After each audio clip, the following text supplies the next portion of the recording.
గనక పెద్ద ప్రశ్న ఏంటయ్యా అంటే ఎందుకు పరిశుద్ధాత్మ శక్తి చేత మేము నింపబడాలి? So the simple question or the simple phrase that we can give for the Holy Spirit is when you receive the power and when you receive the Holy Spirit you are becoming a new person. గమనించండి పరిశుద్ధాత్మ దేవుని యొక్క ఆవశ్యకత ఎందుకు జీవితాలలో మనస్సులలో అవసరం ఏంటయ్యా అంటే దానికి సులభమైన సమాధానము కొన్ని సమాధానాలు తెలియజేస్తున్నారు కదా. ప్రాముఖ్యంగా పరిశుద్ధాత్మ చేత నింపబడితే నీవు నవీన వ్యక్తిగా మార్చబడతావు. And the second thing, the first thing that you are going to become and you are going to become a new person. ఆమేన్. మొట్టమొదటిగా నీవు నవీనమైన వ్యక్తిగా మార్చబడతావు. The second thing, you are going to get a new power in Jesus name. ఆమేన్. రెండవదిగా నీవు పరిశుద్ధాత్మను పొందుకుంటే నూతనమైన శక్తిని పొందుకుంటావు. Come on say amen when you receive new things in Jesus name. ఆమేన్.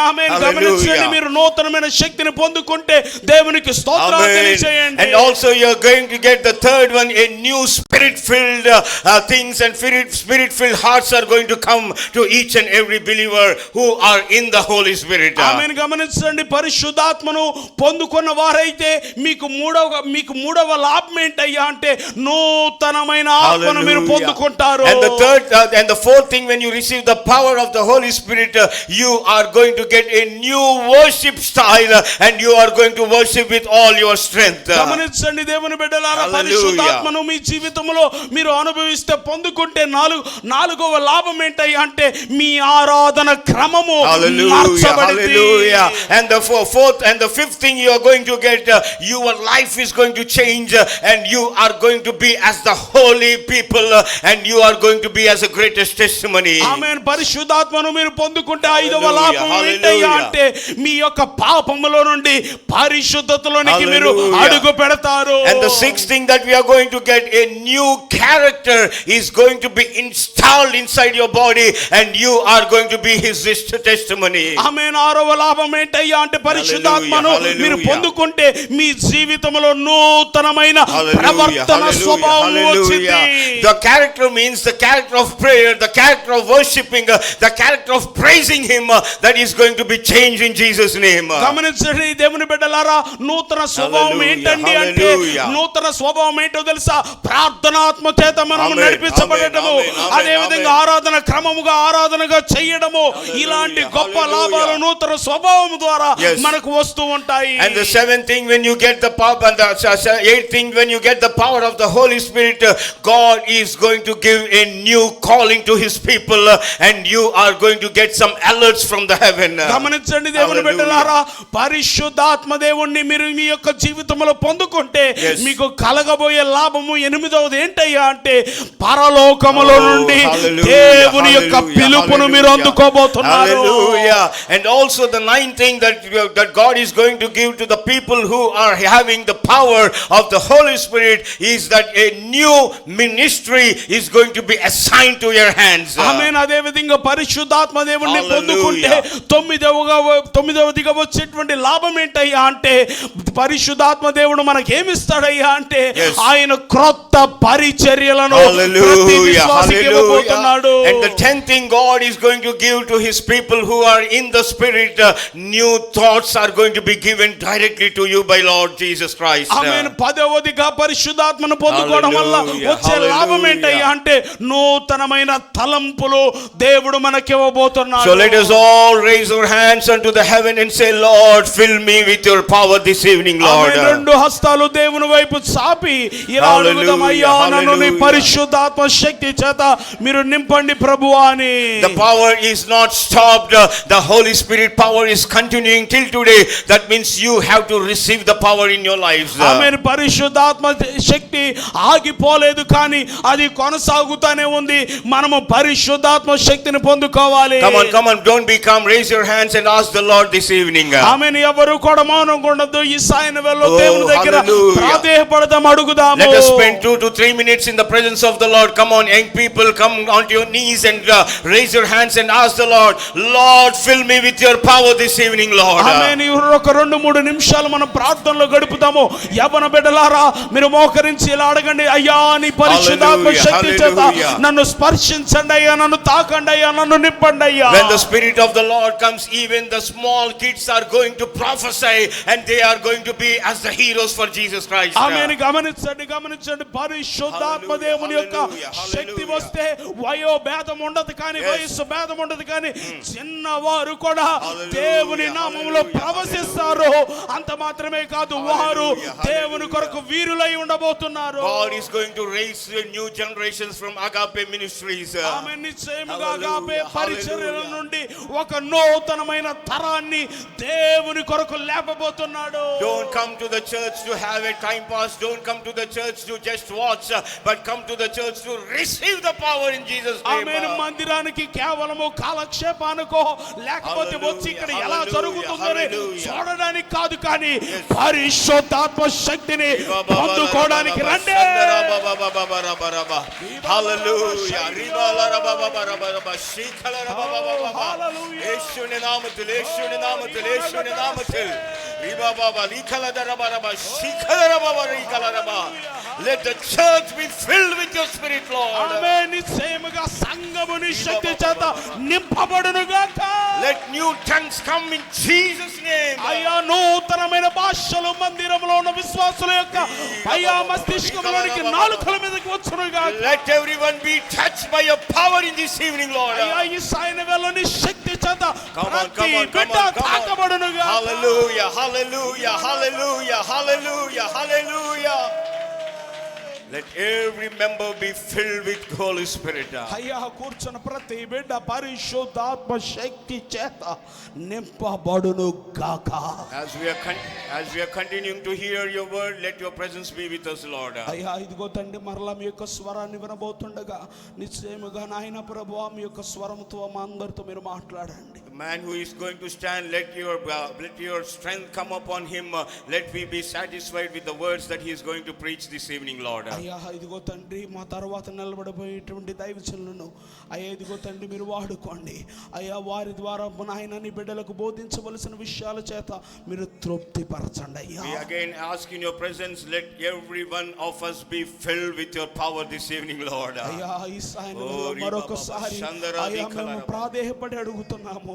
అయ్యా మేమందరము తండ్రి పరిశుద్ధాత్మ చేత నింపబడే వారిగా ఉంచండి. Not even one should be left, Lord. We are having a desire that by the end of 2025, each and every believer should be filled with the power of the Holy Spirit, Lord. అయ్యా ఇదిగో తండ్రి ప్రభువా, ఏ ఒక్కరు కూడా విడవపడకూడదు అయ్యా. ప్రతి బిడ్డ ఆత్మ చేత నింపబడాలి. మా ఆశ కోరిక ఒకటే స్వామి, ఈ 2025వ సంవత్సరము నాయన ముగించబడక మునిపే మందిరంలో ఉన్న ప్రతి బిడ్డ నాయన ఆత్మ చేత నింపబడుదురుగాక. Let your presence come with us at all the moments, Lord. అయ్యా ఇదిగో నీ యొక్క సన్నిధి సాన్నిధ్యం అందరి యొక్క జీవితాల్లో అయ్యా నిశ్చయం అనుక్షణము వెంబడించునుగాక. In Jesus' precious name we pray. యేసుక్రీస్తు వారి యొక్క ప్రశస్త నామములో ప్రార్థించి వేడుకుంటున్నాం తండ్రి. Amen.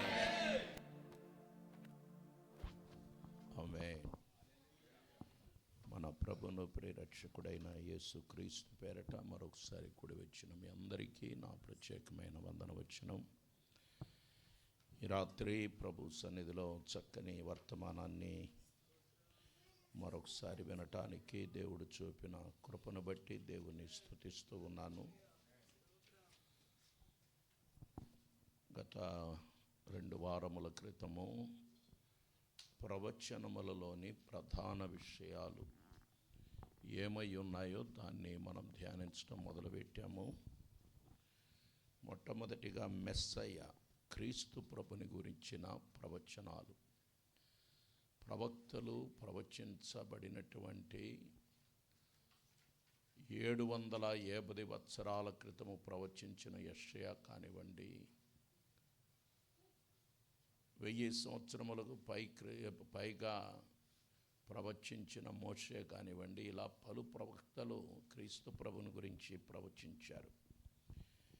ఒకటి, ప్రవచనములలోని ప్రధాన విషయం మెస్సయ్య. క్రీస్తు మెస్సయ్యగా భూమి మీదకి రాబోతున్నాడు. అందుకే వాళ్ళందరూ మెస్సయ్య కొరకంటే రక్షించేవాడు. మెస్సయ్య అంటే రక్షిస్తాడు. హోసన్నా, జయము అని పలికారు వాళ్ళు. వాళ్ళను రక్షించేవాళ్ళు కావాలి. వివిధ కాలములలో జీవించి ఉండిన ప్రవక్తలు, పలు ఊర్లు, పలు నగరములు, పలు వ్యక్తులు, జనాంగముల యొక్క భవిష్యత్తును గురించి వారు ప్రవచించారు. కొన్ని ఊర్ల పరిస్థితి, దేశముల పరిస్థితి, ద్వీపముల పరిస్థితి, ప్రజల పరిస్థితి, అలాగే జనాంగముల యొక్క పరిస్థితి, నగరముల యొక్క పరిస్థితి, ఇలా వివిధ పరిస్థితులు భవిష్యత్తులో ఎలాగుండబోతున్నాయో ప్రవచించారు. అలాగే అందులోని పలు ప్రవచనములు 100% నెరవేరాయి. ఎందుకంటే మళ్ళీ చెప్తున్నాను, ప్రవచనం అనేది ఒకని ఊహను బట్టి వచ్చింది కాదు. దైవాత్మ ప్రేరేపణ వలన పలికినవి ప్రవచనాలు. అదే రీతిగా ప్రవచనములకు సంబంధించి చాలా ప్రాధాన్యత గలదియు గొప్ప విషయముల గురించి, యేసుక్రీస్తును గురించి ప్రవచించిన ప్రవచనములే అతి ప్రాధాన్యత కలిగిన ప్రవచనాలు. ఎందుకంటే ఈ ప్రపంచంలో ఎంతోమంది వ్యక్తులు ప్రవచించారు, వ్యక్తులను గూర్చి ప్రవచించారు. కానీ యేసుక్రీస్తును గురించి ప్రవచించిన ప్రవచనాలు శ్రేష్టమైనవి. అందులో నెరవేర్చబడినవి చరిత్రగా నేడు మార్చబడ్డాయి. ఎందుకంటే యేసు ప్రభును గురించి నెరవేరిన ప్రవచనాలు నేడు చరిత్ర రూపంలో చెప్పుకుంటున్నాము. ఇంకనూ నెరవేర్చబడవలసిన ప్రవచనములు కూడా క్రీస్తు ప్రభుని గురించి అనేకములు ఉన్నాయి. అలాగే ఆయనను గూర్చి ప్రవచించిన ప్రవక్తలు 3 ప్రాముఖ్యమైన అంశములను ఎత్తి చూపించారు. ఆ 3 విషయాలు పోయినసారి నేను 2 వారాల క్రితము అక్కడే ఆపటం జరిగింది. 3 ప్రాముఖ్యమైన అంశములు. 1, యేసుక్రీస్తు మొదట శ్రమలను అనుభవించాలి. యేసుక్రీస్తు, నేను క్రిందికి వచ్చినప్పుడు చెప్తాను, యేసుక్రీస్తు మొదట శ్రమలను అనుభవించాలి. 2వదిగా ఆ శ్రమల మూలముగా రాబోవు కృప, రక్షణ. అంటే శ్రమలు అనుభవించిన యేసుక్రీస్తుకు సంబంధించి సకల మానవ జాతికి రాబోయే కృప, మనుష్యులు అనుభవించబోయే రక్షణ 2వదిగా వస్తుంది. 3వదిగా తరువాత యేసుక్రీస్తు ప్రభువుల వారు మహిమపరచబడాలి. ఈరోజు మనము 1 పేతురు పత్రిక 1వ అధ్యాయము 10-11 వచనముల నుంచి మన ధ్యానం ప్రారంభిద్దాం. 1 పేతురు రాసిన 1వ పత్రిక 1వ అధ్యాయము 10 మరియు 11 వచనములు. మీకు కలుగు ఆ కృపను గూర్చి ప్రవచించిన ప్రవక్తలు ఈ రక్షణ గూర్చి పరిశీలించుచు తమ యందున్న క్రీస్తు ఆత్మ, క్రీస్తు విషయమైన శ్రమలను గూర్చియు వాటి తరువాత కలుగబోవు మహిమలను గూర్చియు ముందుగా సాక్ష్యమిచ్చినప్పుడు ఆ ఆత్మ ఏ కాలమును బట్టి ఎట్టి కాలమును సూచించు వచ్చునో దానిని విచారించి పరిశోధించిరి. అపోస్తులైనటువంటి పేతురు చాలా చక్కగా మీకు కలుగు ఆ కృపను గూర్చి, మీకు కలుగు ఆ కృపను గూర్చి ప్రవచించిన ప్రవక్తలు, కృపను గూర్చి ప్రవచించిన ప్రవక్తలు ఈ నిరీక్షణను గూర్చి పరిశీలించచ్చు. నిరీక్షణ గురించి పరిశీలించచ్చు. తమ యందున్న క్రీస్తు ఆత్మ క్రీస్తు విషయమైన చూడండి శ్రమలను గూర్చియు శ్రమల అనంతరము కలుగబోవు మహిమలను గూర్చియు సాక్ష్యమిచ్చినప్పుడు ఏ కాలమును బట్టి ఆమేన్ ఆత్మ ఏ కాలమును బట్టి ఎట్టి కాలమును సూచించుచూ వచ్చెనో మనం చెప్పుకున్న 3 అంశాలు ఈ 2 వాక్యాలలో స్పష్టంగా కనబడుతున్నాయి. 3 వచనాలు ఈ 2 వాక్యాల్లో ఉన్నాయి. క్రీస్తును గూర్చిన ప్రవచనములన్నీ ఈ విభాగములకు చెందినవై ఉన్నాయి. క్రీస్తును గూర్చిన అన్ని ప్రవచనాలు ఇదే విభాగం. 3 విషయాలను మనం చెప్పుకుందాం. మనము చదివినది మొట్టమొదటిగా 1 క్రీస్తు ఈలాగు శ్రమపడి అని కనబడుతుంది. అంటే క్రీస్తు మొట్టమొదటిగా ఏమయ్యాడైనా శ్రమపడ్డాడు. చూడండి లూకాసు వార్త 24వ అధ్యాయము 26వ వచనములో మనకు కనబడుతుంది క్రీస్తు శ్రమపడ్డాడు. 24, 26 లూకా లేదా చూడండి క్రీస్తు ఇలాగు శ్రమపడి తన మహిమలో ప్రవేశించుట ఆగత్యము కాదా? తన మహిమలో ప్రవేశించుట ఆగత్యము కాదా? ఆవశ్యము అగత్యము కాదా అని వారితో చెప్పి మోషేయు సమస్త ప్రవక్తలను చాలు ఒక్క వచనమే. క్రీస్తు ఇలాగు శ్రమపడి తన మహిమలో ప్రవేశించుట అగత్యము కాదా? దేవునికి స్తోత్రం. శ్రమపడి మహిమలో ప్రవేశించాడు. శ్రమపడి మహిమలో ప్రవేశించాడు. అట్లాగే క్రీస్తు విషయమైన శ్రమలని పేతురు చెప్తున్నాడు. ఇందాక చదివాం 1:10. అట్లా క్రీస్తు మన కొరకు శ్రమపడ్డాడు. మనం కూడా క్రీస్తు కొరకు ఏం చేయాలి? శ్రమపడాలి. యేసు ప్రభు లోకములో మీకు శ్రమ ఉందని చెప్పాడు ఆయన. యేసు ప్రభు నమ్ముకుంటే అన్నీ కలిసి వస్తాయి. యేసు ప్రభు నమ్ముకుంటే అన్ని రోగాలు పోతాయి. యేసు ప్రభు నమ్ముకుంటే ఆర్థిక సమస్యలన్నీ తీరిపోతాయి. యేసు ప్రభు నమ్ముకుంటే కార్లు వస్తాయి. యేసు ప్రభు నమ్ముకుంటే ఇళ్ళు కొంటాం. యేసు ప్రభు నమ్ముకుంటే బండ్లు కొంటాం. ఇట్లాంటివన్నీ చెబితే అది పైశాచికమైన ఆలోచన. ప్రభు ఇవ్వడు అని నేను చెప్పను, ఇస్తాడు, ఎన్నో ఇచ్చాడు కూడా. కానీ దాని కొరకు ఎవరు యేసు ప్రభు నమ్ముకోబాకండి. దేని కొరకు? సొంత ఇల్లు వస్తుంది, సొంత బండి వస్తుంది, కారు ఇస్తాడు, మంచి వ్యాపారం వస్తుంది, ఎక్కడ పెట్టినా మంది 3 పూలు 6 కాయలు లాగా వ్యాపారాలు జరుగుతాయి. ఏమండి సుబ్బారావు గారు అలా జరిగి ఉంటే సుబ్బారావు గారు ఇలాగెందుకు ఉంటాడు? ఈ వాడికి పెద్ద సేటు గారు కావాలి. ఆయన అందవేసిన చెయ్యి భార్య భర్తలది బిర్యానీ వండటంలో అందవేసిన చెయ్యి, అంత టాలెంట్ ఉంది ఈ వాడికి. సుబ్బారావు గారు BMW కార్లు తిరగాలి న్యాయంగా. యేసుప్రభుని నమ్ముకొని బిజినెస్ కలిసి వస్తే ఎంత బాగుండేది సుధీర్ గారు.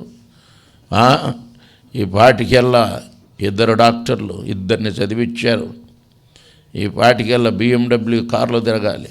అట్లాంటి ఇంజనీర్ మీరు. ఇప్పుడు పిల్లగాళ్ళు అందరూ ఇంజనీర్లు ఇక్కడ ఉండే చాలామంది ఉన్నారు ఇంజనీర్లు.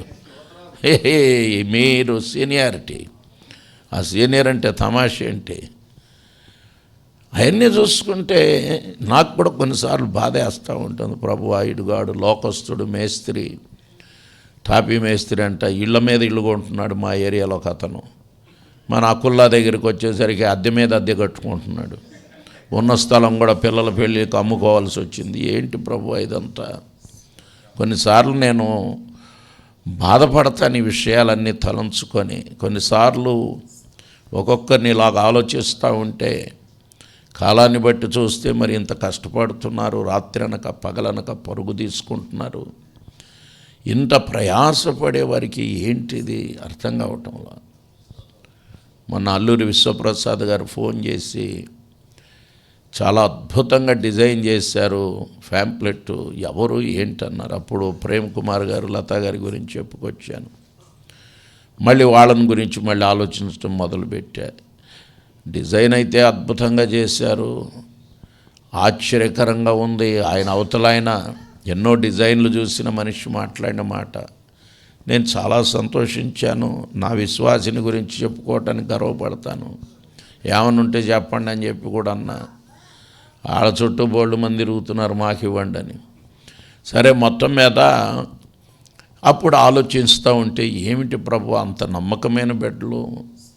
ఆయన ఈరోజు ఒక్క డిజైన్ చేస్తే సినీ ఫీల్డ్లోకి పోతే 1,00,000 నుంచి 2 లక్షలు వస్తాయి.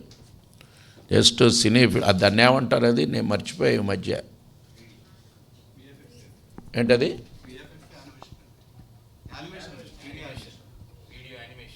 యానిమేషన్.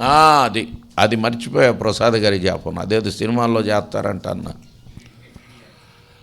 అవి ఒక్క డిజైన్ చేస్తే చాలా వాళ్ళు 1,00,000 నుంచి 2 లక్షలు వస్తాయి.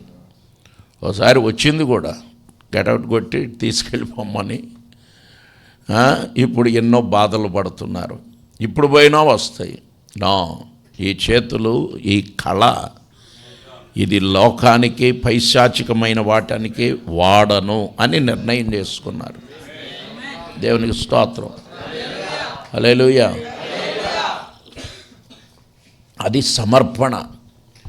అలా అనుకున్నప్పుడు కాసేపు బాధపడతా, ఏమిటిది, క్రీస్తు కొరకు శ్రమను అనుభవిస్తున్నారు. అక్కడ నీతి న్యాయంగా బ్రతకాలని, నీతిమంతునికి కలిగినది కొంచెమైనను భక్తిహీనులకున్న ధన సమృద్ధి కంటే ఇదే శ్రేష్టం. అందుకే చూడండి, దేవుడు రోటి పచ్చళ్ళు రుచి పెట్టాడు. మీరు అనుకుంటారు మేము చేసిన మా చేతి ఏం కాదు, ఇవన్నీ నిర్ణయించినోడు పరలోకపు దేవుడు. కూరగాయలు ఇచ్చినోడు కూరగాయలు ఎలా వండాలో నేర్పాడు. రుచికరమైనది, కాస్త నెయ్యిపోగు, అది కాస్ట్లీ వద్దు. పచ్చడి కలుపుకొని 2 అప్పడాలు తీసుకొని తింటే చాలు, సూపర్గా ఉంటుంది. రసముకు ఎంత ఖర్చు అవుతుంది ఏంటి, ఏం అవ్వదు పెద్దగా. టీచర్ గారు అంతేనా? ఇందాకే ఇప్పుడు వచ్చే ఆదివారానికి లిస్టు రాయటానికి ఇందుపల్లి అతను వచ్చాడు. సుబ్బారావు గారు నేను చేస్తానంటే అందరూ ప్రార్థనలో కూర్చోవాలి. అమ్మ అందరూ పైన ఒక్కరి నుంచను, వాక్యం పెద్దగా వినని మా బావమరిది ఒకడు ఉన్నాడు, ఆడొకడు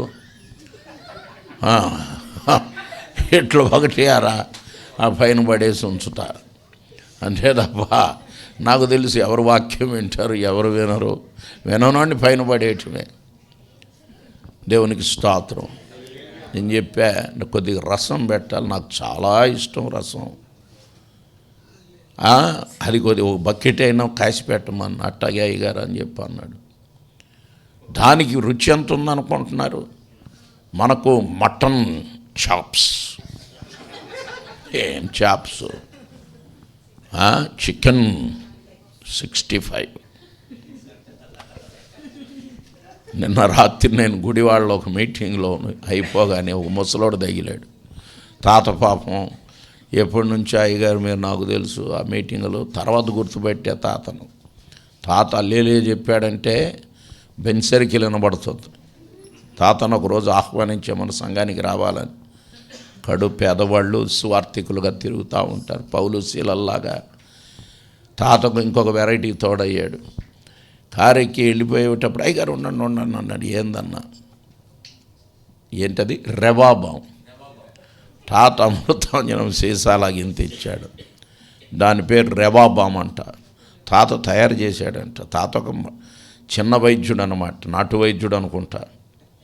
ఇంత తీసి తాత చాలా చెప్పాడు, జలుబుకు, దగ్గుకు, నొప్పులకు, పొట్ట తగ్గటానికి, ఇంకా ఏదో పొట్టకు పూసుకోవచ్చు అంట. తాత అన్నీ చెప్తుంటే నేనన్నా ఇదిగో మా వాడు లోపల ఉన్నాడు, ఇతని లావు పొట్ట తగ్గటానికి ఏమన్నా వేసేయండి అయ్యగారు. నేను వచ్చేదారిలో చెప్పా, తాత ఏం తయారు చేశాడో ఎవడికి తెలుసు, మొదటి ప్రయోగం నీ మీద చేస్తాను, దొరదలేమి రాకుండా సక్సెస్ అవుతే నేను మోకాళ్ళకు పూసుకుంటా, నాకు మోకాళ్ళ నొప్పులు అరికాళ్ళ నొప్పులు రెబాబామంట తాత. సరే తాతను ఒకసారి రమ్మన్న, పాపం అట్లాంటి వాళ్ళు అంటే నేను చాలా ఇష్టపడతాను. సువార్థికుడు, ఏమి లేనివాడు, తిరుగుతూ ఉంటాడు ప్రభు కొరకు, మంచి సింగర్ తాత. రాత్రి నేను బతుకు జీవుడా అంటూ వద్దామనుకుంటే తాత పాట మొదలెట్టాడు, నాకు వినిపిస్తున్నాడు. అందుకే ఫోన్ నెంబర్ తీసుకో అని చెప్పి తీసుకొని వచ్చాం. తాతను ఒకరోజు పిలిపిస్తా, చక్కని కానుక బట్టలు ఇవన్నీ ఇచ్చి పంపాలి. అట్లాంటి వాళ్ళు కావాలి. ఎందుకంటే దేవుడు రాత్రే ప్రేరేపించాడు. ఆ తాత వాళ్ళిద్దరు వస్తారనుకుంటే నేను ప్రిపేర్ అయ్యి వెళ్ళేవాడిని. నేను ఎందుకు చెప్తున్నానంటే ఎంతమంది రకాలు ఉన్నారో, దేవునికి స్తోత్రం, హల్లెలూయా. వాళ్ళందరూ క్రీస్తు కొరకు శ్రమ పడుతున్నారు, క్రీస్తు కొరకు ఏం చేస్తున్నారు, హల్లెలూయా. తాత పైగా రాత్రి అంటున్నాడు, అయ్యా రేపు నాకు రాజమండ్రిలో ప్రోగ్రాం అన్నాడు. ఏం చెబుతాడో ఏందో. తాత పాడతాడు, స్తుతిస్తాడు. దేవుని ఈ ఓల్డ్ ఈజ్ గోల్డ్ అంటే ఊరికే రాలా. ఇప్పుడు వాళ్ళంతా లేలే అన్నాడు. ఏందో ఈ పనికి మాలిన స్టైలు. దేవుని స్తుతించమంటే కూడా కష్టంగా ఉంది. అందుకే అటువంటి దైవజనులను గౌరవించాలి మనం. క్రీస్తు కొరకు శ్రమ పడే వాళ్ళు ఉన్నారు ఈరోజు, దేవునికి స్తోత్రం. అట్లా క్రీస్తు విషయమైన శ్రమలు, క్రీస్తు శ్రమ పడ్డాడు. క్రీస్తును నమ్ముకున్నోళ్ళు కూడా ఏం పడుతున్నారు, శ్రమ పడుతూనే ఉన్నారు. ఎవరికి రాని రోగం లోకస్తుడికి రాంది మనకు వస్తుంది, లోకస్తులకు లేని ఆర్థిక ఇబ్బందులు మనకు వస్తాయి. లోకస్తులకు అన్నీ కనబడుతూ ఉంటాయి, మనకి ఏది కనబడు. నేను అకుల్లాతో పోయిన ఆదివారం చెప్పా, నిన్న మధు గారికి కూడా చెప్పాను, ఏదన్నా ఒక స్థలం ఈ బందర్ రోడ్డు పరిచర్య కొరకు తీసుకుందామంటే ఈరోజు ఆ మునిగిపోయే కృష్ణానది వైపు వెళ్ళి చూస్తే అక్కడ కూడా 35, ఇది ఎంత గజం 35,000 పడింది, 17 లక్షల లెక్క. అయితే ఏమండి ఆనోక్ గారు, అందరికీ రిజిస్ట్రేషన్ చేస్తున్నారు, మనకు మీరు చేయటంలా, మీరు కొంటే చేస్తానంటారు. దేవునికి స్తోత్రం. చాలా బాధపడతా ఉంటాను ప్రభువా, అందరికీ ఉన్నాయి, అందరూ కొనుక్కుంటున్నారు, ఎకరాలు ఉన్నాయి. మా దగ్గరకు వచ్చేసరికి ఇంత కష్టపడి ఇంత సేవ చేసి ఇన్ని సంవత్సరాల అనుభవం ఉందని పేరే తప్ప 6,000 రెంట్ కట్టుకుంటాం 2 గంటలకు. దేవునికి స్తోత్రం, హల్లెలూయా. మరి ప్రభువా మాకు సొంతంగా ఏదో ఒకటి చూడరాదంటే ఏం చూస్తాం? లెక్కేసుకుంటే ఒక సెంట్ వచ్చి అక్కడెక్కడో 17 లక్షలంట, ఇక్కడెక్కడో 15 లక్షలంట, పైన వైర్లు పోతాయి 12 లక్షలంట. వైర్లు పోతే దేనికంట? దేనికి పనికిరాదు మనకు. అది పైకి వేసుకోవాలంటే ఏం కుదరదు, కాయిపాయి వైర్లు కట్టేస్తాయి. ఇట్లా నేను నకుల్లా చెప్పాడు, ఉయ్యూరు దగ్గర ఉందన్నాడు, చూద్దామన్నా. అంటే అక్కడ కొంటే అక్కడికి ఆరాధనకు రావాలి అందరూ. అదిగో చూసారా, అనరు.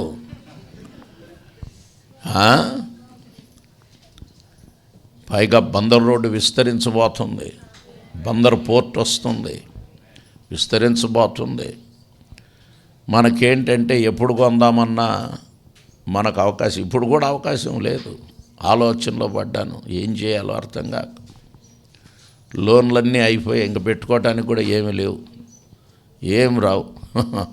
మొన్న ఉన్నదెల్లా 9 లక్షలు కారుకు పెట్టేసుకున్నాను, అయిపోయింది. ఇంకా మీకేం రాదు పొమ్మన్నాడు మేనేజరు. అంతైనా వచ్చినందుకు సచ్చినోడి పిల్లికి దేవుడే అని చెప్పి మనమేమి నిరాశపడం. ఏదో ఒకటి. లేదంటే మీ ఇద్దరు కలిసి ఏం చేయాలంటే, నాకు అర్జెంటుగా ఎక్కడైనా లీజుకు ఏదన్నా ఒక మంచి బిల్డింగ్ మాట్లాడేయండి. మధుగారు, ఇంక మీరు కొంతకాలం వ్యాపారం పక్కన పెట్టి సంఘం పైన చూడండి. మధుగారికే ఇట్లాంటివన్నీ దొరుకుతాయి. ఆయన సిద్ధహస్తుడు, అందులో చీప్ అండ్ బెస్ట్లో కొట్టేస్తాడు ఆయన. ఒక స్థలము గతంలో 9,000 కొన్నాం మనం, గజం గుణదల లోపల. అది 300 చిల్లర గజాలు ఉన్న 27 ఏదంతో అక్కడ మందిరం కట్టాలి ఎప్పటికైనా అనే ఆలోచనతో ఉన్నాను. కానీ సుధీర్ గారు చేదు వార్త చెప్పారు, అక్కడ సిఆర్డిఏ వాడి 60 అడుగుల రోడ్డు వస్తుందంట. ఆ రోడ్డు వస్తే మనకేముందో పొలం మిగులుతుంది. ఒక స్థలంలో 5 అడుగులో ఏదో 4 అడుగులు మిగులుతుంది అంతే, మొత్తం పోతుంది. అది మళ్ళీ కనుక్కుంటా ఉండండి. ఏది లేకపోతే ఏదో ఒకటి ముందు దాని మీద గురి ఉంది నాకు. ఎందుకంటే రేపు అవన్నీ అఫీషియల్ హౌసెస్ వచ్చేస్తాయి. దాన్ని మాత్రం ఇప్పుడు అమ్ముతే వస్తాయి డబ్బులు. కరోనాకు ముందు అడిగారు 15,000కి ఇస్తారా అని, ఇవ్వనన్నా. ఎందుకంటే నేను గొంతు అమ్ముకోవటానికి కాదు. అది అట్లా ఉంటే ఆ ఏరియా అభివృద్ధి చెందితే అక్కడ మందిరం కట్టుకోవాలని ఆశ. ఎందుకంటే 30 అడుగుల రోడ్డు ఉంది అక్కడ. 33 అడుగుల రోడ్డు. మన భాన్నగర్ లాగా రోడ్డు కాదు. మన భాన్నగర్ ఏసయ్య భూమి మీద ఈ 2 రోడ్లు తప్ప అన్ని రోడ్లు మంచిగానే కనబడుతున్నాయి నాకు. బాబోయ్, మీకు తెలియదు ఈ బాధలన్నీ.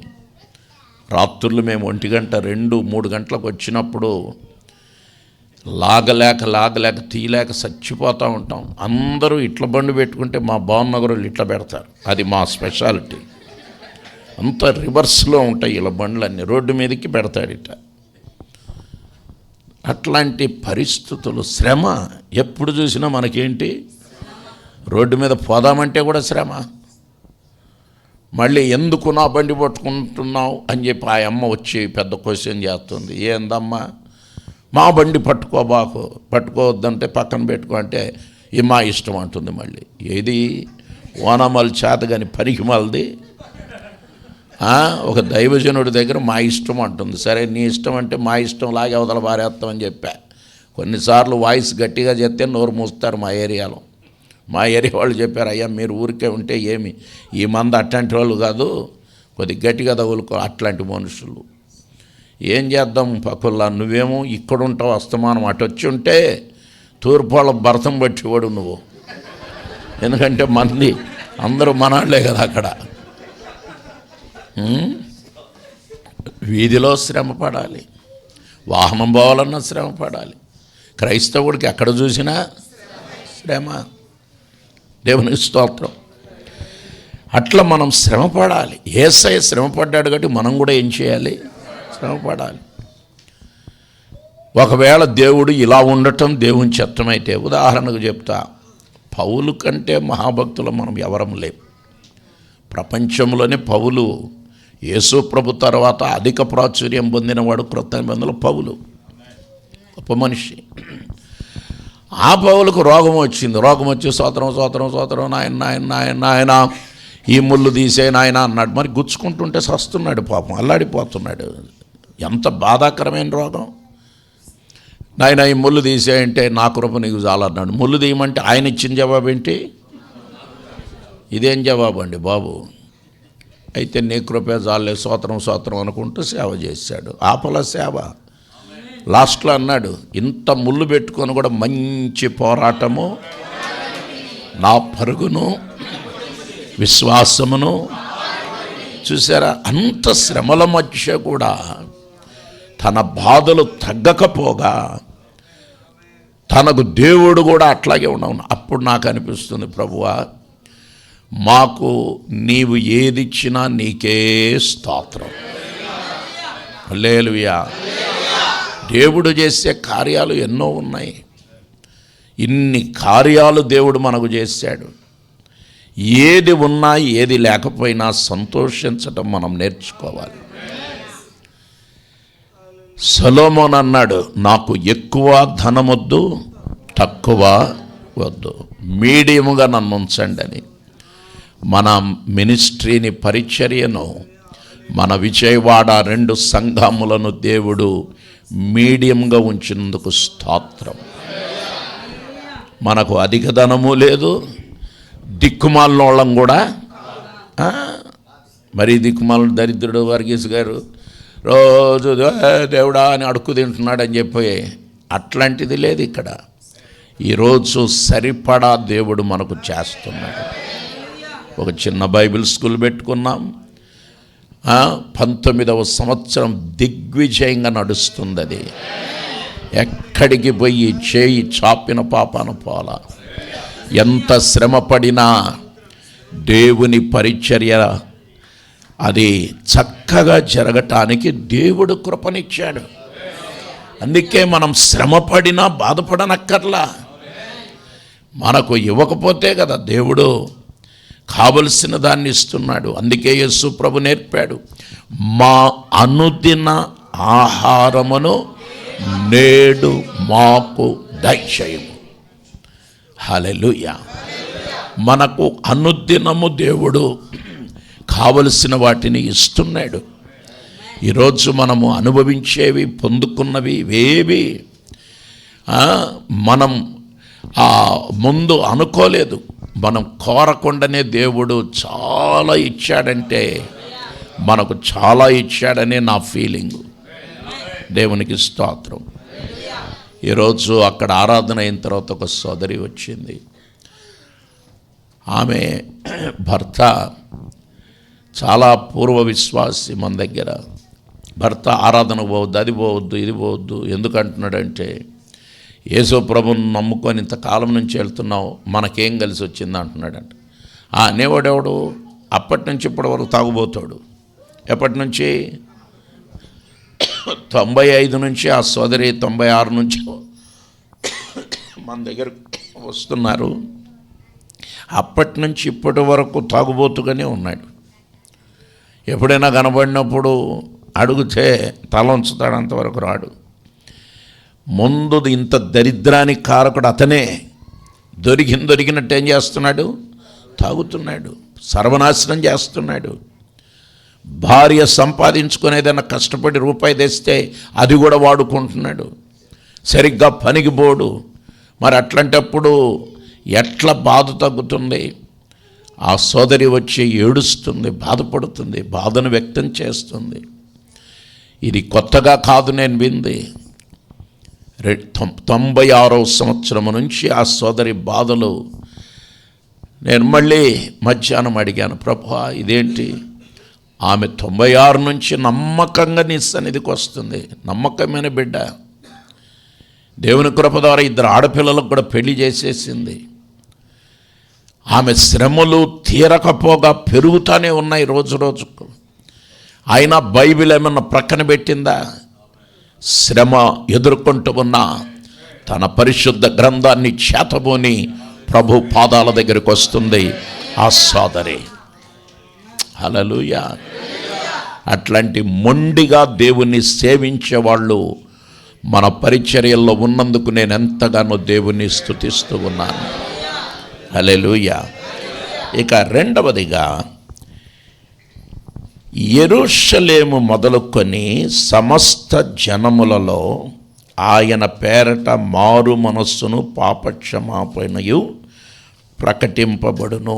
ఇదే లూకాసు వార్త 24వ అధ్యాయం 47వ వచనం. రెండవదిగా లూకాసు వార్త 24వ అధ్యాయం 47వ వచనం.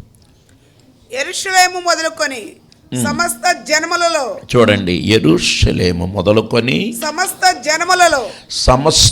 జనములలో ఆయన పేరట యేసుక్రీస్తు పేరట మారు మనస్సును పాప క్షమాపణయు ప్రకటింపబడుననియు వ్రాయబడి ఉన్నది. ఆమేన్. యెరూషలేము మొదలుకొని భూమి అందంతటా, భూలోకములో అన్ని చోట్ల సమస్త జనములలో యేసుక్రీస్తు పేరట మారు మనస్సును పాపక్షమాపణయు ప్రకటింపబడును. దేవునికి స్తోత్రం. మారు మనస్సు, పాపక్షమాపణ. అందరూ చెప్పండి హల్లెలూయా. మారు మనస్సు, అంతకంటే కావాల్సింది ఏమన్నా ఉందా? బాప్తిస్మమిచ్చు యోహానును దేవుడు యేసుక్రీస్తు కంటే 6 నెలల ముందు పంపించాడు. ఇంకొక మాటలో చెప్పాలంటే మలాకీ ప్రవక్త తర్వాత మత్తయికి మధ్య 400 సంవత్సరాల నిశ్శబ్ద కాలం ఉంది. ఆ 400 సంవత్సరాలు దేవుడు ప్రజలతో మాట్లాడాల. కారణం పాపం పెరిగింది. నేను నిన్న సాయంత్రం కొద్ది టైం దొరికితే, ఈ సాయంత్రం కొద్దిపాటి టైం దొరికితే ఎల్లుండి వాక్య పరిచర్య కొరకు ఒక భాగం సిద్ధం చేసుకుంటున్నాను. హోప్ దగ్గరికి వెళ్ళాలి. బండ సందుల్లో నిలిచేవారు ఎవరు? ఎక్కడ? బండ సందుల్లో నిలిచేవారెవరు?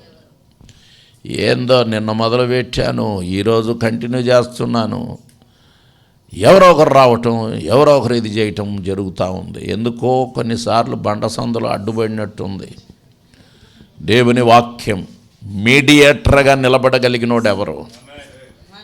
ఆనాటి పరిస్థితులను బట్టి యెహెజ్కేలు ద్వారా దేవుడు అడుగుతున్నాడు.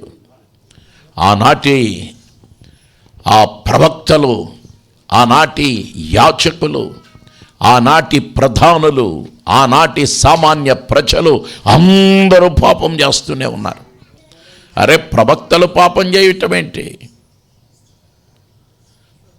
అలాగే యాజకులు పాపం చేయటం ఏంటి? ప్రధానులు పాపం చేయటం ఏంటి? సామాన్య ప్రజలు పాపం చేయటం ఏంటి? అప్పుడు దేవుడు అడుగుతున్నాడు, బండ సంతుల్లో, అనగా మీడియేటర్గా, వీరికి మధ్య ఒక మీడియేటర్గా మధ్యవర్తిత్వము నెరిపేవారెవరో? మధ్యవర్తిత్వము నెరిపేవారు ఎవరు? పాత నిబంధన ఇలా సాగుతూ వచ్చింది. అందుకే దేవుడు 400 సంవత్సరాలు ప్రజలతో మాట్లాడటం ఆపేశాడు. దేవుడు ఒక్క క్షణం మాట్లాడకపోతే మనం బ్రతకగలమా? నిజంగా దేవుడు మాట్లాడి నేటి వరకు మిమ్మును నన్ను సజీవుల లెక్కలో పెట్టాడు. కరోనా వచ్చిన సమయంలో మన తోటివారు అనేక మంది అంతరించిపోయారు. మనకు రోగం రాలేదా? జ్వరాలు రాలేదా? టైంలో బలహీనతలు రాలేదా? కానీ ఆ సమయమంతా మిమ్మును నన్ను దేవుడు క్షేమంగా కాచి ఈరోజు వరకు తీసుకొచ్చాడు. హల్లెలూయా. దేవుడు మనతో మాట్లాడాలి. ఇట్లా 400 సంవత్సరాలు మాట్లాడకుండా తర్వాత బాప్టిస్మం ఇచ్చి యోహాను యేసుకు 6 నెలల ముందు, అది కూడా ఒక పైలట్ వర్క్ చేయటానికి వచ్చాడు ఆయన. మన ఒక ప్రధానమంత్రి వెళ్తుంటే ముందు ఒక పైలట్ జీప్ వెళ్తుంది, అట్లాగా వర్క్ చేయటానికి, పని చేయటానికి 6 నెలల ముందు వచ్చాడు. అతడు నేరుగా ఏకంగా అరణ్యములోకి పోయి సువార్త మొదలెట్టాడు. మనం బెంజ్ సెంటర్ దగ్గరలో మొదలెడితే కూడా దిక్కులేదు ఇక్కడ. అతను ఎక్కడికి వెళ్ళిపోయాడు? ఏకంగా అరణ్యములోకి వెళ్ళిపోయి అక్కడి నుంచి కేకేస్తున్నాడు మారు మనసును గురించి. నిన్న రాత్రి నేను ఎఫ్రాయిమును గురించి, యూదాను గురించి, ముఖ్యంగా ఎఫ్రాయిము ఓటమి, యూదా యొక్క ఎంపిక అనే ఒక అంశం అక్కడ బోధించాను. ఎఫ్రాయిము యొక్క ఓటమి, యూదా యొక్క ఎంపిక. ఎందుకు ఎఫ్రాయిము ఓటమి పాలయ్యాడు? ఎందుకు యూదా ఎంపిక చేయబడ్డాడు?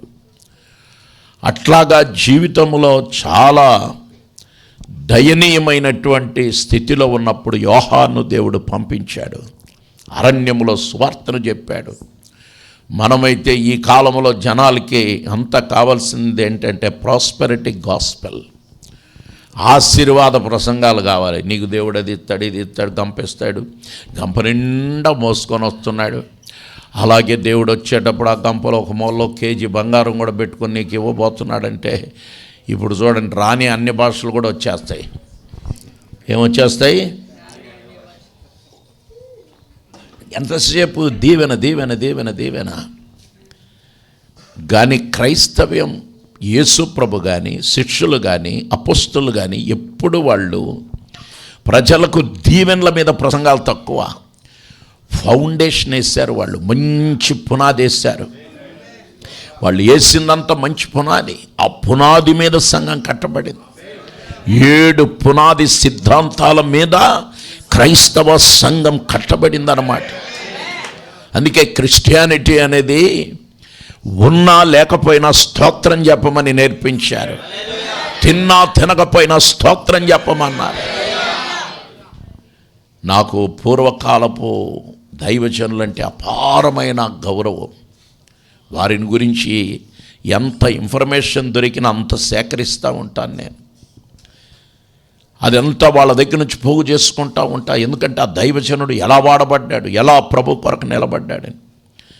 చనిపోయే వరకు కష్టపడిన సేవకులు ఉన్నారు. ఎవరో ఎందుకు, మా నాన్నే ఉన్నాడు.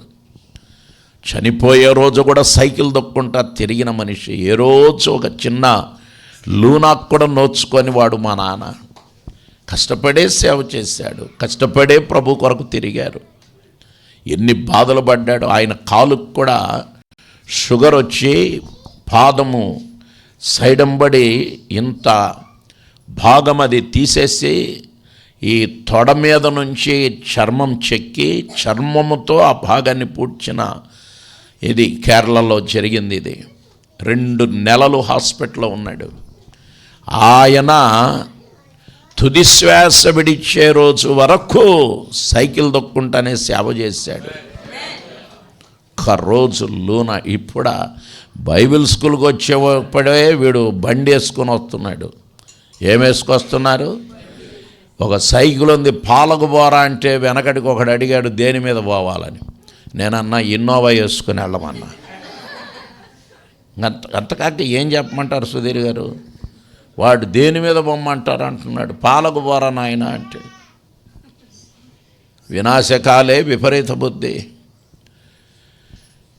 ఇది ఏరియాలన్నీ సైకిళ్ళతో కలయదిరిగినోడిని నేను. ఈ బెందర్ రోడ్డు ఈ ప్రాంతాలు నేను నిందే ఈ ఏరియాలో 10 ఇళ్ళు మారినోడిని. ఇక్కడ 10 ఇళ్ళు మారినోడిని ఏరియాలో. పక్కిరిగూడెం సైకిల్ దొక్కినోడినే. రామలింగేశ్వర నగరు, యనమల కుదరు, ఇటు కబేళకి వెళ్ళిపోయేవాడిని సైకిల్ వేసుకొని. పాయికాపురం వెళ్ళిపోయేవాడిని. ఎవడు ఇక్కడ వరకు జీనాయనకు రావాలంటే కారులో వస్తున్నారు. ఇలా ఒక్కొక్కరు వచ్చితే మర్యాదకు వస్తే పర్లో ఒక్కొక్కటి వారం ఇరగొడుతున్నారు. ఆ కారుకు ఇక నేను పెట్టుబడి పెట్టను. ఏది ఇరిగినా వీళ్ళ దగ్గర వసూలు చేయి. పిచ్చి పిచ్చిగా ఉంది. లేకపోతే ఏందండి అన్ని ఇరగొట్టేస్తున్నారు. నేను సామాన్ తెచ్చుకోవటానికి ఫోన్లేని ఎక్కిస్తుంటే ఇదివరకు వాళ్ళందరూ స్టూడెంట్స్ బస్సుల్లో తిరిగారు. వాళ్ళందరూ పాపం వాళ్ళ ఛార్జీలు వాళ్ళే పెట్టుకున్నారు. 40 రోజులు బస్సుల్లో తిరిగిన వాళ్ళు ఉన్నారు మన స్టూడెంట్స్. పాత వాళ్ళు ఏం లేవు. ఇప్పుడు వాళ్ళందరూ వచ్చి ఎరగొట్టడంలో పెద్ద బిడ్డలు అన్నమాట. టీకే అని కొడుతుంటే దున్నపోతును కొట్టినట్టు, దున్నపోతును బాదినట్టు. అరే డోర్ వేయటం కూడా చేతకని దద్దమ్మలు అయిపోయారు. ఇంకో సేవకుడు ఉన్నాడు, పేరు చెప్పను. ఇన్నోవాలో పోతూ ఉంటాయి, ఎక్కి పటేల్ మనం కొడుతున్నాడు. కొట్టుతో నా గుండెకాయ కొట్టినట్టు ఉంటుంది. అయినో గుండె మీద పోతున్నాడు డోరు. నాయనా ఏందిరా బాబు ఇది? వాళ్ళకేం తెలుసు ఇదంతా? డోర్ వేయటం చేత కావటంలో సింపుల్గా కారు డోరు జస్ట్ దగ్గర తీసుకట్టంటే అయిపోయి. అది ఇక్కడి నుంచి బౌలర్, ఫాస్ట్ బౌలర్కు స్పిన్ బౌలర్కు తేడా ఉంది. ఫాస్ట్ బౌలర్ ఏం చేస్తాడు? దూరం వెళ్ళిపోయి పరిగెత్తి పరిగెత్తి పరిగెత్తి పరిగెత్తి ఇసురుతాడు. స్పిన్ బౌలర్ జస్ట్ ఒక స్టెప్ అట్లా వేస్తాడు. ముత్తయ్య మురళీధరన్ లాగా ఉండాలి, నరేంద్ర హీర్వాణి లాగా ఉండాలి. ఇట్లా వేస్తాడు, అట్లా అంటాడు. షేన్ వార్న్ లాగా ఉండాలి. ఊరికి ఒక స్టెప్ వేసి అట్లా వేస్తాడు. అట్లా వేయాల్సి అది బౌలింగే, ఇది బౌలింగే. వికెట్లు పడేది స్పిన్నర్కే. ఫాస్ట్ బౌలింగ్ వస్తాడు. నాయను ఎన్ని ఫాస్ట్ బౌలర్సే మనకు వస్తున్నారు. అందరూ స్పిన్ బౌలర్స్ తక్కువైపోయారు. ఎందుకు? ఆయన కూడా లాస్ట్కు ఇన్నిసార్లు ఎక్కుతాడు. అసలు మనిషే ఆ సీటే పోయి మేము చేస్తున్నాం. దానికి డోర్ కూడా పోతే అన్ని శ్రమలే. ఎటు చూచినా ఎడారులే, ఎటు పోయినా ఎండమావులే అన్నట్టుగా. దేవునికి స్తోత్రం. చూడండి, పాపక్షమాపణ ప్రకటించింది ఇది. వచ్చాడు, ఇదిగో సర్ప సంతానమా. ఇద్దరు లేచారు నిద్రలో నుంచి. ఏమంటున్నాడు? సర్ప సంతానమా, రాబోయే ఉగ్రత నుంచి నిన్ను తప్పించేవాడు ఎవడు? గర్జించాడంతే, వణికిపోయాడు ఒక్కొక్కడు.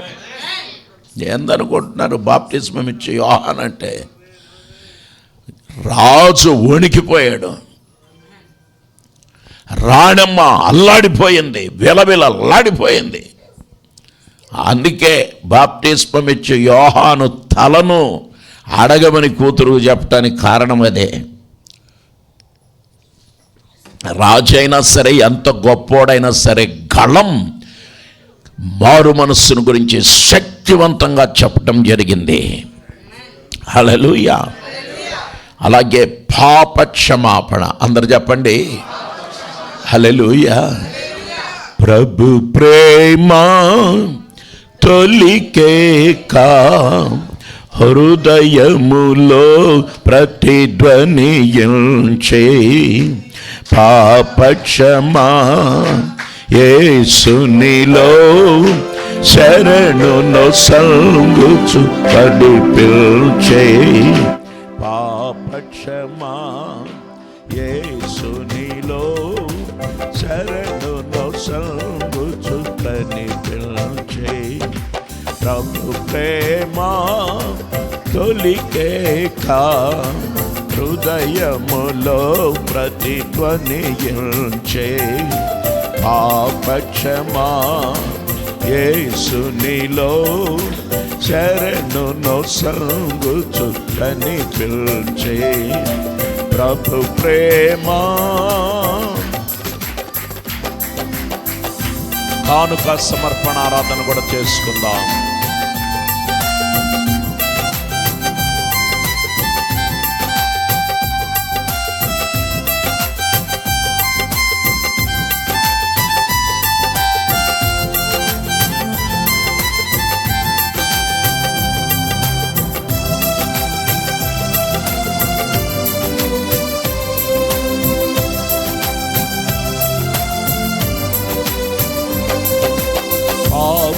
వికారము పొడసోపా జీవిత విలువలు మరుగాయే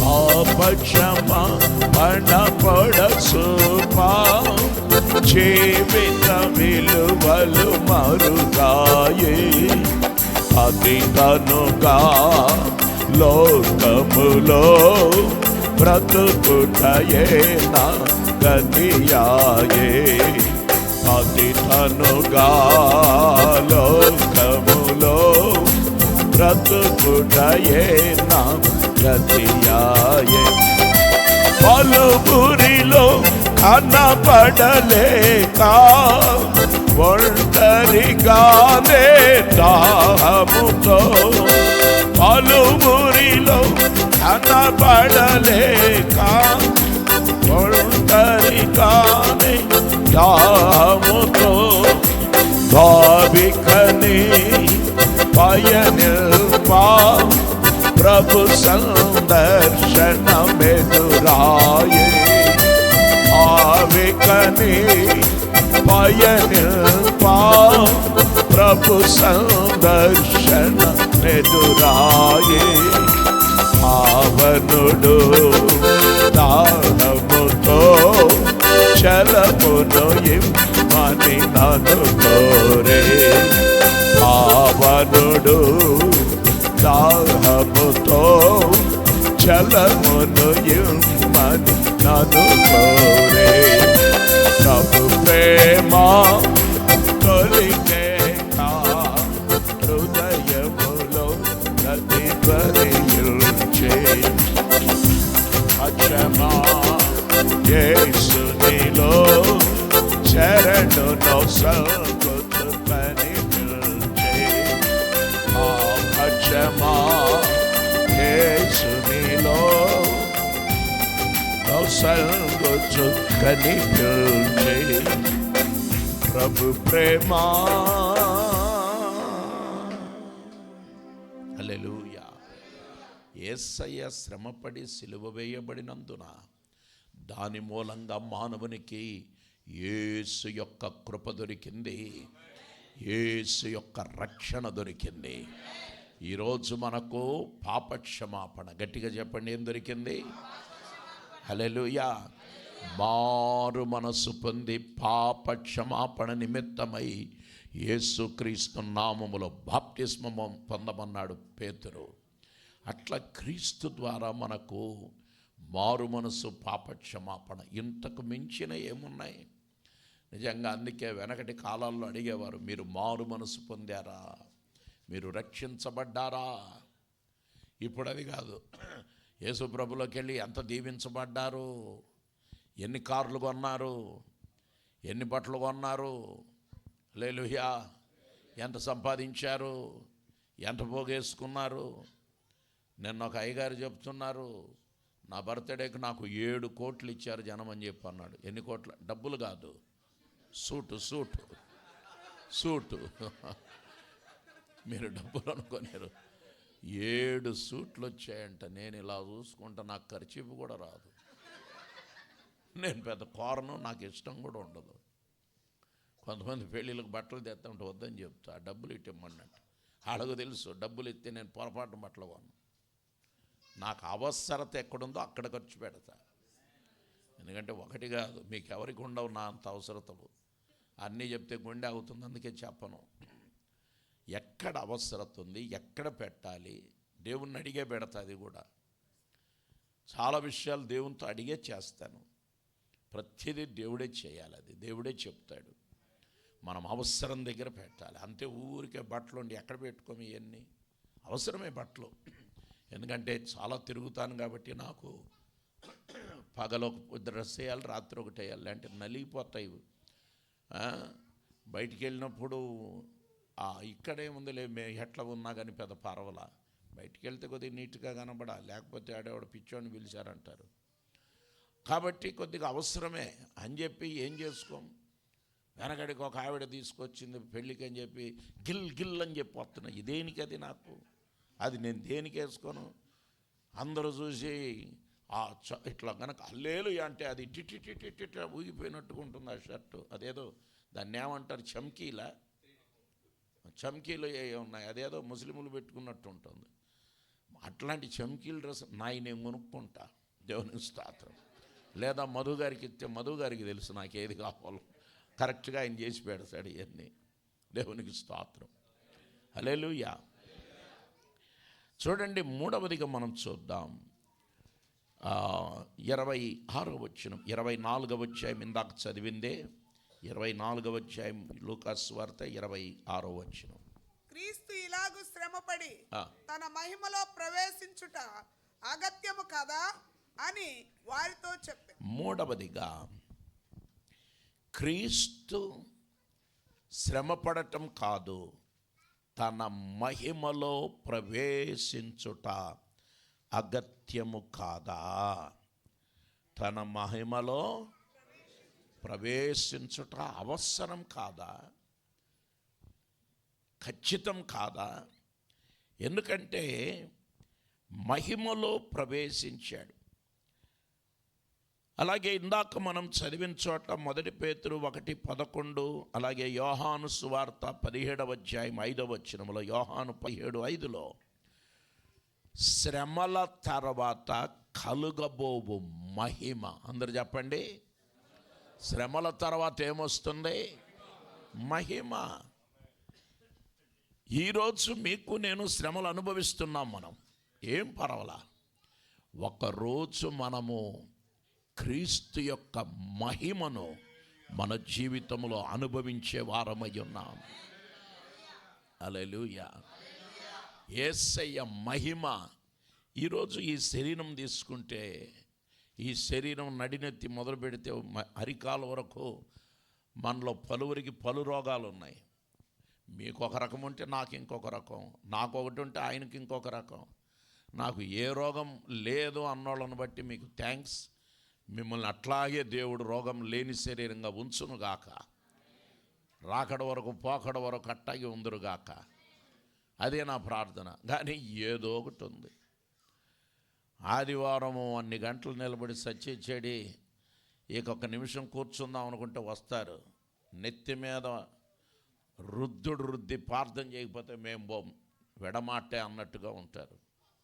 యాకోబులాగా పెనుగులాడుతూ ఉంటారు, నీవు నన్ను దీవించండి, నిన్ను నేను విడువనని. ఏం చేద్దాం, ఆ కాళ్ళు అట్టాగే ఉండి. ఈ మధ్య నాకు వెన్నుపూస నొప్పి బాగా భయంకరం. కొన్నిసార్లు ప్రసంగం అరగంట అయిపోలేపుగా మొదలైపోతుంది, బయట 1.5-2 గంటలు అట్లాగే అల్లాడిపోతా. ఈ మధ్య ఇంకా తట్టుకోలేక ఒక పాట పాడి ఆ లోకల్ పాస్ట్ను పొగడా, అయ్యగారి పాట సూపర్గా ఉంటుంది. ఏం చేద్దాం, కొన్ని చోట్ల కాకి పాట కూడా బాగుంటుందనే పొగడాలి. అలా పొగడే, అయ్యగారు 2 పాడండి అని చెప్పి నేను కూర్చున్నాను. విషయం ఇది ఏది, ఇక తట్టుకోలేక ఇంకా 1 గంట వాక్యం చెప్పాల్సింది, 1 గంట అయిపోయింది అప్పటికే.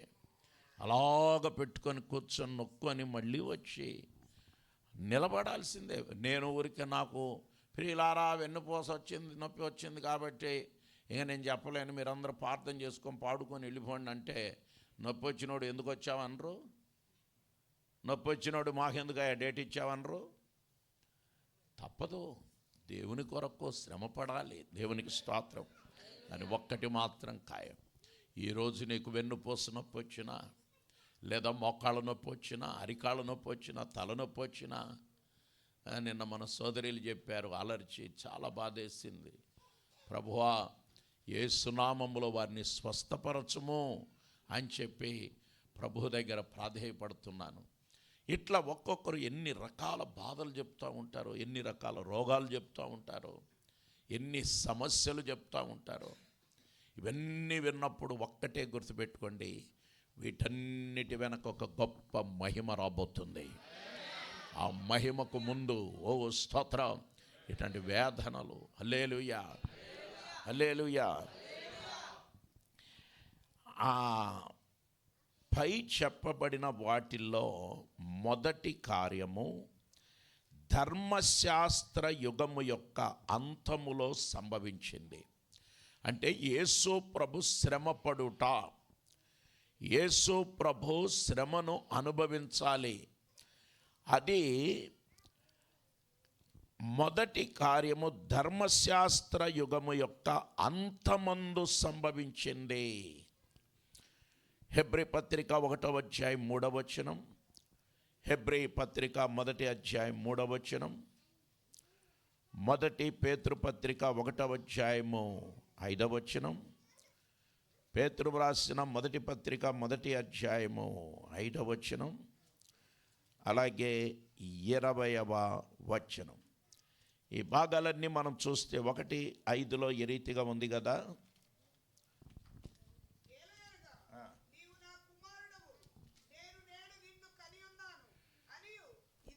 కడవరి కాలమందు బయలుపరచబడుటకు సిద్ధముగా ఉన్న రక్షణ మీకు కలుగునట్లు విశ్వాసము ద్వారా దేవుని శక్తి చేత కాపాడబడు మీ కొరకు ఆ స్వాస్థ్యము పరలోకమందు భద్రపరచబడి ఉన్నది. 20వ వచనం, ఆయన జగత్తు పునాది వేయబడక మునుపే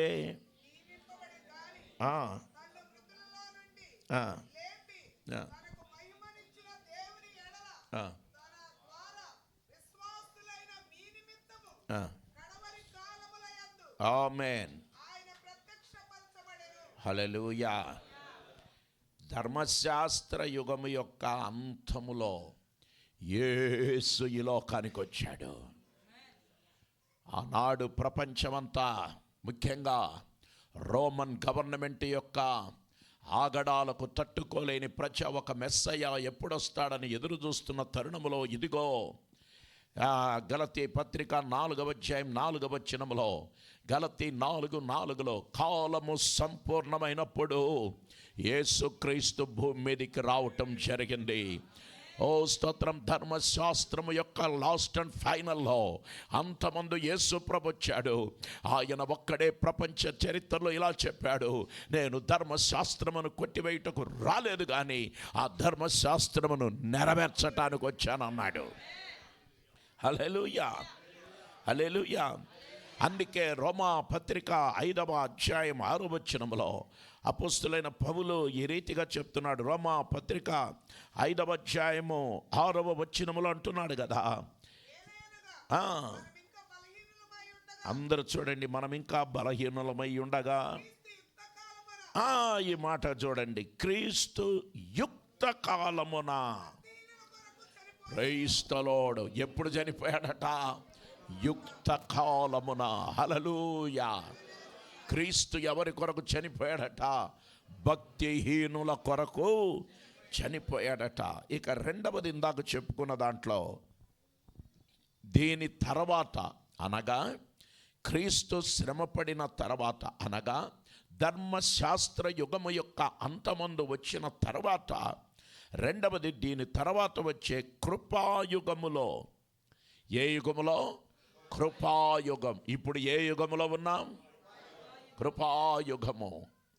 లేకపోతే ఇంకొక మాట చెప్పచ్చు, సంఘకాలము అని కూడా చెప్పచ్చు దీన్ని, లేక సంఘము యొక్క యుగమని చెప్పచ్చు, లేదా ఇంకొక పేరు కూడా చెప్పచ్చు, పరిశుద్ధాత్మని యొక్క యుగమని కూడా చెప్పచ్చు. Praise the Lord. హల్లెలూయా. ఈ కృపాయుగములో మనమున్నాం, లేక సంఘ కాలములో మనమున్నాం, లేదా పరిశుద్ధాత్మని యొక్క యుగములో మనమున్నాం అన్నమాట. ఈ యుగములో ఇవన్నీ జరుగుతూ వస్తుందన్నమాట. ఈరోజు కృపాయుగములో ప్రభు యొక్క కృపను పొందుకుంటూ ఆ కృపలో సాగే ధన్యతను దేవుడు మనకు అనుగ్రహించాడు. మూడవ విషయం ఏంటంటే, దేవుడు ఆయనకు అన్ని నామముల కన్నా, ఏది శ్రమపడినా సిలువ వేయబడిన యుక్త కాలమందు మరణించినటువంటి ఈ ప్రభు అయిన యేసుక్రీస్తును దేవుడు ఏం చేశాడంటే, అన్ని నామముల కన్నా పైనున్న నామముగా చేశాడట. Praise the lord. పైనున్న నామంగా చేసి ఈరోజు యుక్త కాలమున శ్రమ తర్వాత తన కుడి పార్శ్వమందు కూర్చుండబెట్టుకున్నాడు. ఇప్పుడు ఈరోజు ఎక్కడున్నాడు యేసయ్య? తండ్రి యొక్క కుడి పార్శ్వమందు ఆసీనునిగా చేశాడు. హల్లెలూయా, హల్లెలూయా.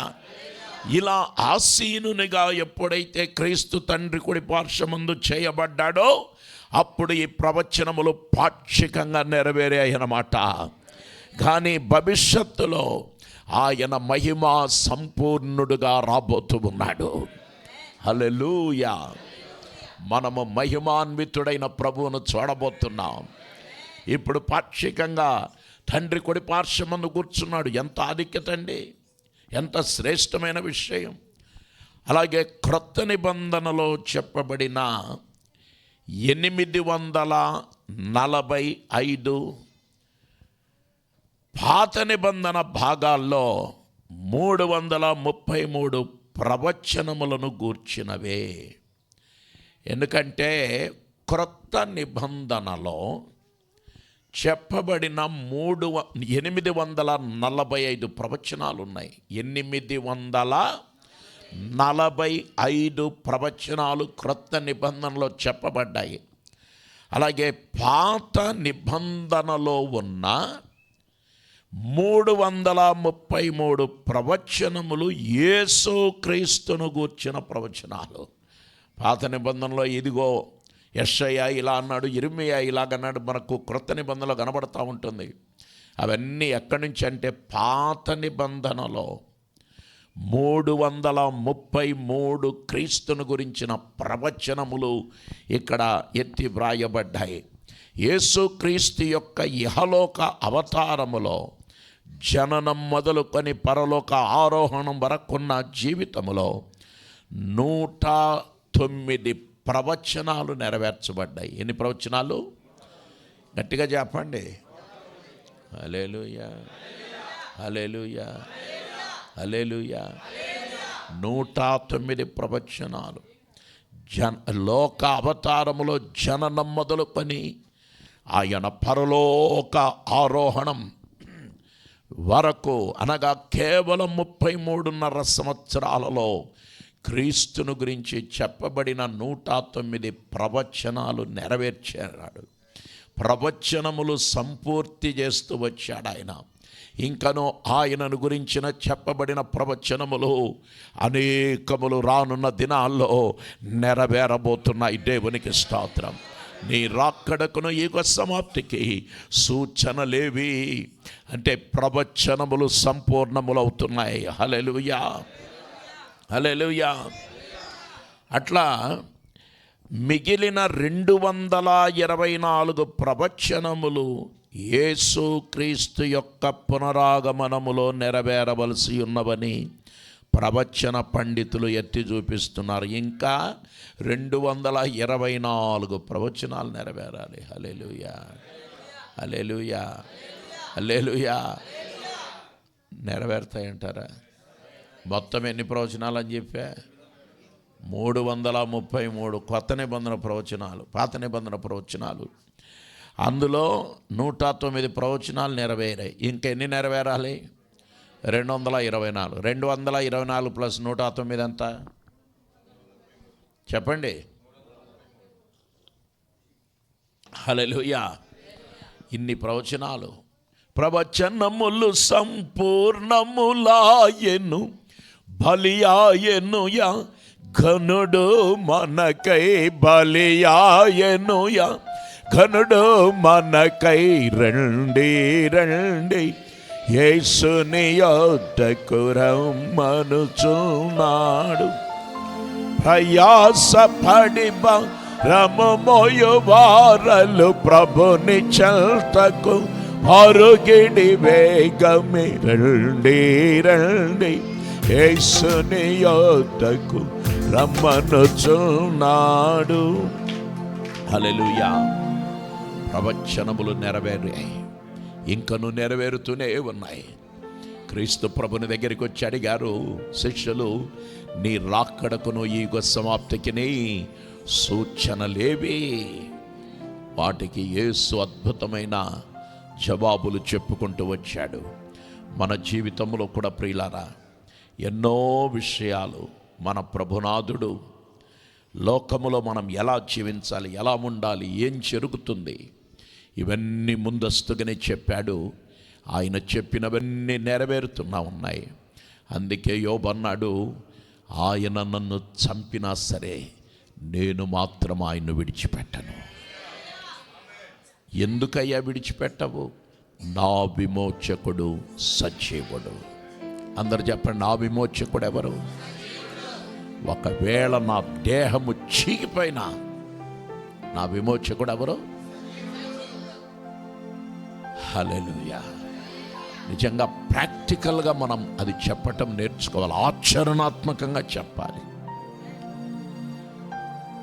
మన శ్రమల్లో, మన బాధల్లో, మన కష్టాల్లో, మన నష్టాల్లో, మన ఇరుకుల్లో, మన ఇబ్బందుల్లో, మన నిందల్లో, మన అవమానముల్లో, మనము శారీరక, మానసిక, ఆర్థిక, ఆధ్యాత్మిక అన్ని రంగాల్లో మనం ఎప్పుడైతే ఒక సమస్యను ఎదుర్కొంటా ఉంటామో ఆ సమస్యాత్మకమైన వలయములో మనం చిక్కుబడినప్పుడు అప్పుడు చెప్పాలి, నా విమోచకుడు సజీవుడు, సజీవుడు, సజీవుడు. హల్లెలూయా. ఎందుకంత గట్టిగా అంటున్నారు యోబయ్య గారు? శోధించబడిన మీదట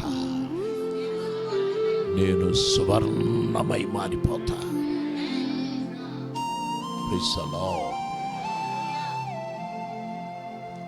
అయ్యా పౌలు, మీరు ప్రార్థన చేస్తే కూడా కృపజాలంటున్నాడు ఆయన.